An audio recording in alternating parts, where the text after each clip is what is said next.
Hi! ఎలా ఉన్నారు అందరూ? బాగున్నారా? నేను గూడా బాగున్నాను.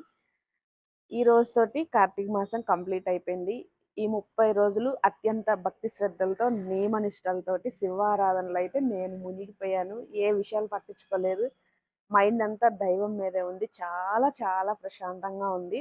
అలాగే నేను ఇంకా దేవుడిని ఎలా పూజించాలి, ఎన్ని విధాలుగా పూజించొచ్చు అని చెప్పి నేను వెళ్ళిన కొన్ని గుళ్ళ ద్వారా తెలుసుకున్నాను.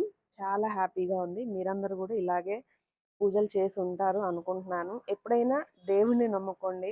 మనుషుల్ని గాదు. దేవుడిని నమ్ముకుంటే మనకెప్పటికైనా మంచి జరిగిద్ది. ఈ నెలే ఉంటదా ఇంత భక్తి తర్వాత ఉండదా అంటే ఖచ్చితంగా భక్తి ఎప్పుడూ ఉంటది. మనిషి అన్నాక భయం, భక్తి 2 ఉండాలి. అప్పుడే మనం సరైన మార్గంలో నడవగలం. సో, ఈ నెల విశిష్టమైన నెల కాబట్టి ఎక్కువ భక్తి ఉంటుంది. నేనైతే ఈ నెలంతా చాలా హ్యాపీగా ఉన్నాను.